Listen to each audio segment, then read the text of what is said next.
Bon Dieu. This is what Haitian Methodists say to proclaim the goodness of God whenever God's name is mentioned. Bon Dieu. Haiti is a beautiful mountainous country, making up approximately 1/3 of the larger island known as Hispaniola in the Caribbean Sea, less than 700 miles south of Miami. The capital city of Port-au-Prince is teeming with life. The streets are packed with vendors selling fruits, vegetables, and all manner of household wares. Women carrying large baskets on their heads filled with live chickens and other goods for sale. Children in colorful uniforms walking in packs to and from school. Small decorated pickup trucks known as tap-taps moving people up and down Route del Mar. And motorcycle taxis waiting at every corner, ready to ferry people wherever they need to go as cars attempt to navigate inch by inch through heavy traffic. Port-au-Prince is also a city of obvious poverty where many people live hand to mouth. Sadly, Haiti remains the poorest country in the Western Hemisphere. On the outskirts of Port-au-Prince sits a community known as Saline, where extreme poverty exists, even amidst an apparent roaring market trade lining the main road in and out of the area. It is an area that the Église Méthodiste de Haiti, or the Methodist Church of Haiti, serves through a chapel, primary school, and medical clinic. Plans for the work in Saline began in 1943, when George F. Beckett, father-in-law of Reverend McConnell, a longtime Methodist missionary, drew up a plan for a medical clinic building, dental clinic building, assembly hall, school, and church. A stumbling block was securing funding. The Haitian Minister of Health and his wife were friends of the Methodist Church and were able to assist in securing government donation of the land. The Methodist Relief Fund gave aid to develop the mission.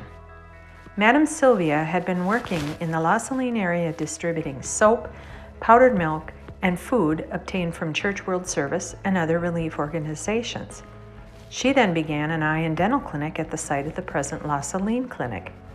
A Haitian dentist, Madame Dr. Leroy Michel, wanted to work among the extremely poor and started working at Saline Clinic in 1953.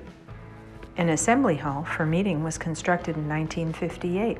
In October 1966, 3 new classrooms were built. Madame Sylvia's efforts continued under the leadership of Sister Paulette Holly, a Haitian Methodist deaconess and trained nurse. Sister Paulette retired but continued her interest in the work of Saline until her death in 2013.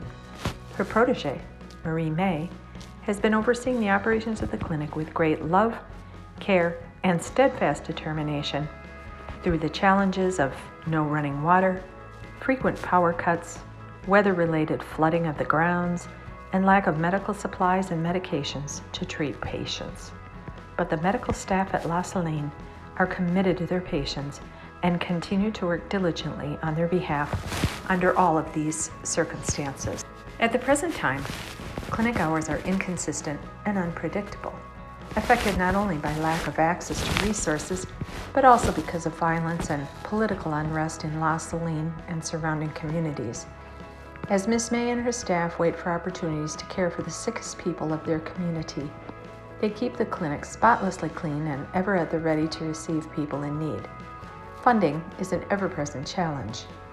The Methodist Church of Haiti provides major funding for Saline, but struggles to fund all of its schools, clinics, and churches in the country. Sometimes, for example, the clinic staff may not be paid for several months at a time.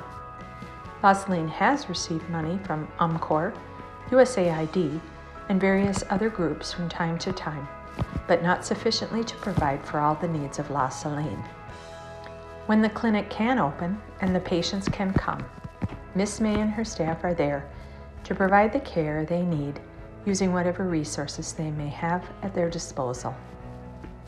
In February 2021, OZ Ministries formed a partnership for the development of Saline, focusing first on ways to provide for the medical needs of the community, including payroll support to assist clinic staff members in caring for their families and providing the means needed to attend their jobs, and a pharmacy subsidy program for the purchase of medications and other supplies like bandages, thermometers, mobility equipment, and the like. Future endeavors may include support for creating a system of mobile medical clinics and meal support for students at the La Saline School, whether they are in or out of school. These are pieces of a holistic program of healthcare for the people of La Saline. With your help and support of OC Ministries, the people of La Saline will be able to exclaim, Bon Dieu, good God, let it be so.